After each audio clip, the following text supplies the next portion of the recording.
Marcus berduel dia dengan Adolfo. Tidak lihat apa yang terjadi. Kartu kuning dikeluarkan wasit Yandri kepada Marcus Harrison.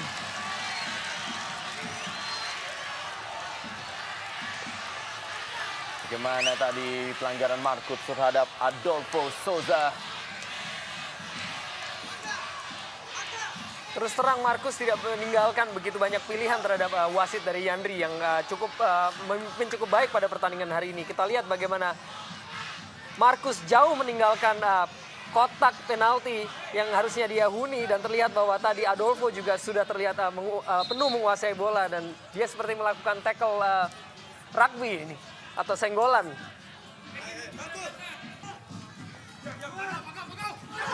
Kita lihat tadi Formento mau melakukan sundulan menggunakan tangannya.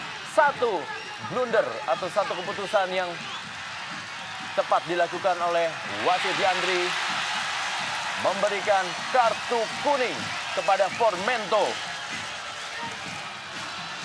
Dan apabila kita masih menunggu tayang ulang, dan apabila memang terbukti bahwa Formento menyentuh bola dengan tangannya, saya pikir keputusan Yandri untuk mengeluarkan kartu kuning kedua sangat tepat. Ya, memang terlihat bahwa bola tadi menyentuh tangan dari Formento. Ya, kita lihat memang Formento berusaha untuk menjangkau bola dengan tangannya, Bung. Sehingga inilah keputusan dari Yandri. Ya, kita lihat keputusan dari Yandri untuk memberikan kartu kuning kedua. Dan ini praktis adalah kartu merah. Sangat-sangat disayangkan. Bermain sebagai tamu dan bermain sekarang dengan 9 pemain. Ini sangat merepotkan tim PSMS Medan sendiri, Bung.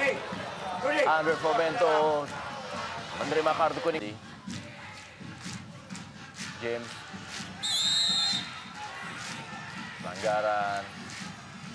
Madi melakukan pelanggaran terhadap James Kokolomel. Kangka.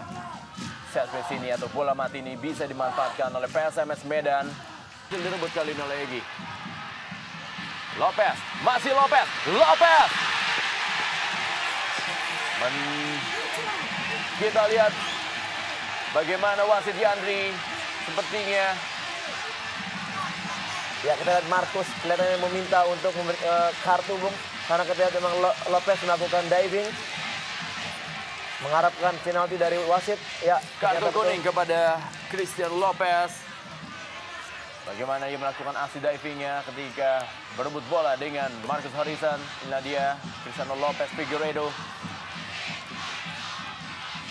Kita lihat, Bung, dan tayangan lambat ini bagaimana. Iya, sebenarnya kita lihat memang, ya kita lihat ini dorongan bola yang terlalu kencang ya, yang menyebabkan mungkin dia tidak dapat lagi mengejar bola dan dia berusaha untuk mengelabui wasit dengan menjatuhkan diri, Bung. Dia juga menabrak. Madi pada Lopez. Adolfo. Satu sundulan free header yang dilakukan oleh Adolfo Souza masih belum menemui sasaran. Kita lihat dari sebuah umpan tarik yang begitu sempurna yang dilepaskan oleh Cristiano Lopez, yang melihat Adolfo Souza, yaitu tandemnya yang berdiri begitu bebas, tetapi penyelesaian akhir masih tidak begitu baik sehingga kedudukan tidak berubah, masih tetap 1-0 untuk Luis Wagner kepada Jalal. Lopez. Satu tendangan Lopez masih dapat diselamatkan dengan baik oleh Marcus. tendangan yang tadi arahnya maupun kecepatannya begitu baik sehingga membuat Marcus harus terlihat berjibaku untuk menahan bola dan melakukan sebuah penyelamatan yang juga cukup bagus saya pikir.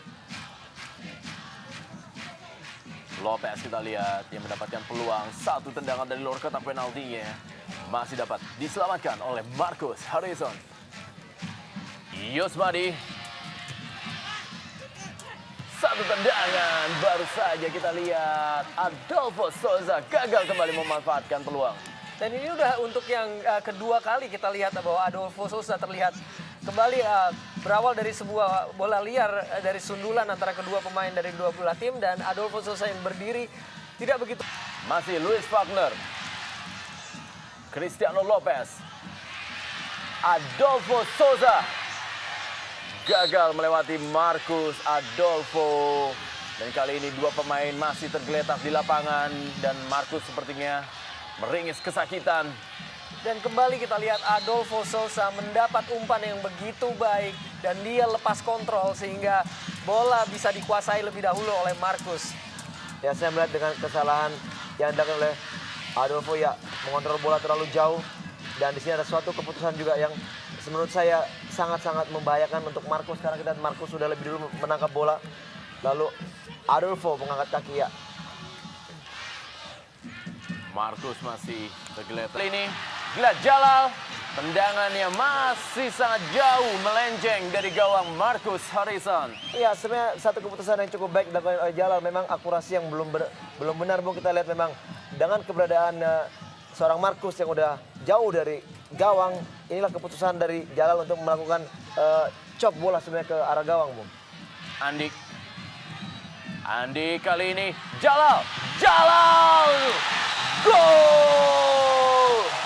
Jalaluddin Main berhasil mencetak gol kedua bagi Pelita Jaya Purwakarta dan merubah kedudukan menjadi 2-0. Garda Purwa berteriak bersorai menyambut gol dari Jalaluddin Main.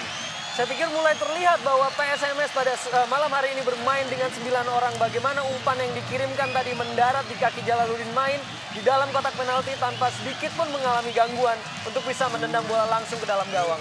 Ya, dengan kekurangan orang yang dimiliki dari PSMS Medan, terlihat memang pada posisi Jalal menguasai bola tanpa seorang pun yang mengawal. Kita lihat di sini tayang ulangnya. Ya, di sini adalah kepintaran dari M. Andik untuk melakukan keputusan untuk melakukan crossing kepada Jalal. Ya, kita lihat. Bebas sekali Jalal untuk memasukkan bola ke gawang Marcus Harrison dan merubah kedudukan. Bagaimana Supardi yang berada di posisi itu pun memang harus menutup atau mengcover ruang yang ditinggalkan oleh rekannya yang membantu penyerangan. Terlihat jelas kehilangan beberapa pemain.